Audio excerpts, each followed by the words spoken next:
Good evening, NC State. I am Meteorologist Matthew Huddleston here with your forecast on the next last day of January. And although January is nearly over, we haven't seen any snow so far this month, and we're not really expecting any snow either. As we head into February, things are looking like they're going to warm up just a little bit, so the snow chances really aren't that great for us right now. But despite the fact that we don't have the moisture in place with the cold air, we do have the cold air, but it's going to be just a quick shot of cold air, and it's not going to last all that long. Taking a look back at January compared to the Januaries of the past, we look at the highs, the rainfall amounts, and the snowfall amounts for the Raleigh area. You can see we were 1 degree above our average for this time of year in January of 2019. As far as rainfall amounts go, we were just 1/10 of an inch off of the average, so I'm going to go ahead and call that average, even though there is a little bit of a difference. And as far as snowfall goes, we were obviously below average because we averaged 2 inches of snow in January, but we didn't see any snow whatsoever.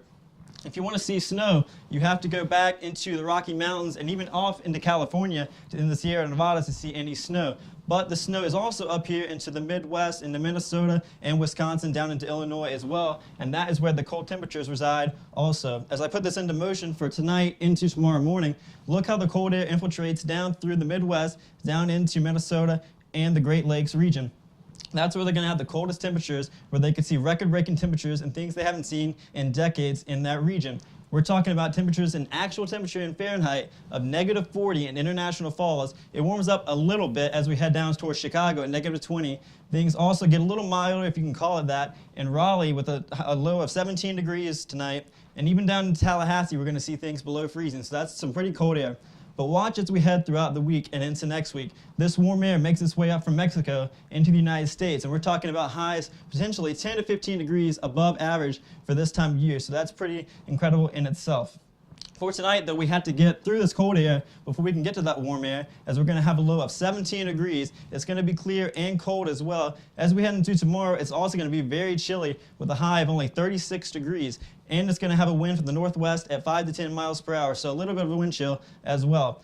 And it's going to take forever to get to that temperature as well, as we start off with a partly cloudy sky around 21 degrees at 9 a.m., warming up a little bit by noon to 32, to your high of 36 degrees by 3 p.m. So it's going to take all day to get to a chilly high of 36. Tomorrow night, we're going to be a little warmer than we are tonight, down to around 24 degrees, but that's still pretty cold for this time of year.